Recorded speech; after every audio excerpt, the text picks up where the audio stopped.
You are initiating a new path today, so before you take your first steps, the brave steps, lavish yourself in the balm of my love. Breathe the aroma of my love surrounding you, and feel the squeeze of my embrace, the warmth in my hand in yours. Let my love ignite your love in your heart and your eyes, your voice, and your touch. Listen to the love I've put in your heart and trust where I send you. Trust the task. Trust the path. My spirit has gone ahead of you. My love carries you on its wings of sovereign favor. You gave me life and showed me your unfailing love. My life was preserved by your care. Job 10:12. I say to you, do not worry because I am guiding you. I am showing you which way to go. I am your divine counselor. My Holy Spirit is right beside you, guiding you gently, advising you on the action to take in this very second and very moment. You are being empowered to act in divine wisdom and integrity. Keep your eyes on me, knowing that my power is limitless and that my grace and my mercy is without measure. You are a mighty warrior in my army, and I've anointed and blessed you for this hour of decision. When the Spirit of truth comes, when the Spirit of truth comes, he will guide you into all the truth, and he will not speak for his own, but will speak for whatever he hears, and he will declare to you the things that are to come. John 16:13. Friend, you went through the Job season. Everything was taken from you, right? Materialistically, and thought spiritually that everything was taken from you too, but it wasn't. Everything that was taken from you materialistically and things that you loved and held dear to your heart, they may be gone, but they're up in heaven, stored up in heaven, right? And so they're really not gone. God just put it away for you for a different time where you can enjoy it when it's the right time, right?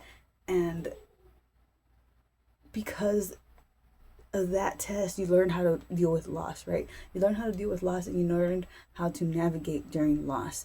And now when loss comes up in your life, or it has come up after the first initial loss or tragic thing that you experienced, after that, any other tragic experience or warfare that you've gone through that involves losing something, you've learned how to navigate through it, right? You don't get attached to these things anymore. So you're just like, it's cool, I'm not tripping. And so you just let it go and let it be God, right? And so you let it be in his hands. And when you do that, he holds it, right? He holds it because what's important to you is important to God. Excuse me. And he holds it dear to his heart because it's dear to your heart. And you are important to him. So that's why he's holding everything that you thought you lost, right? He's using you as a prime example of what it means to stand 10 toes down with the Father. So just like Job lost everything and he did not curse God, but he got greater at the end of it, right? Same thing with you. But God is still in the process of giving you all that restoration back.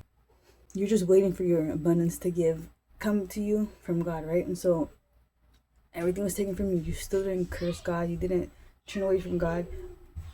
Excuse me, this is the truth. Excuse me. You didn't turn away from God, and you didn't curse his name. You didn't speak negatively about him. You just, it's cool. I'm not even tripping. You know, like John the Baptist paved the way for Jesus, right? Prime example. Job, prime example. He didn't curse God, even though he went through what he went through, all the afflictions that happened to him, spiritually, mentally, emotionally, physically. So now you, in this modern time generation, you're not going to be beheaded, right? You're not going to be not restored. The things that happened to the prophets back then, they're not going to come near you, and they're not going to hurt you. They're not going to touch you, because those that paved the way before you, give them their glory, give them their honor, give them thanks for that, because they went through worse things that you and I probably gone through, right? Worse things. So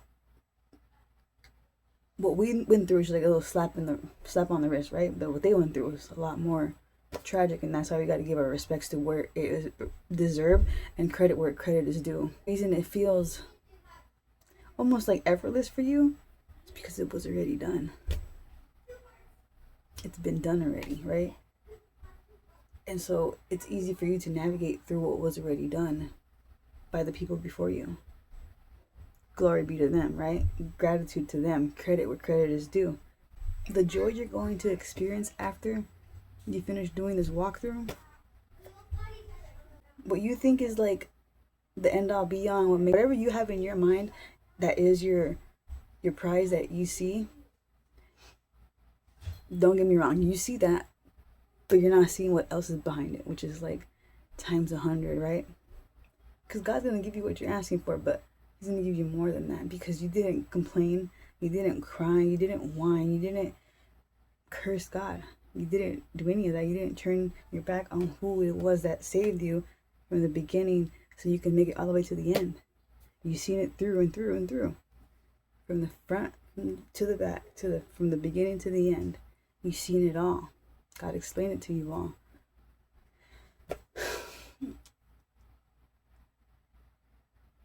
You guys are blessed. You guys are favored. You guys are taken care of. And there's nothing you need to worry about, because God got your back, okay? He's guiding you perfectly as you take this new path.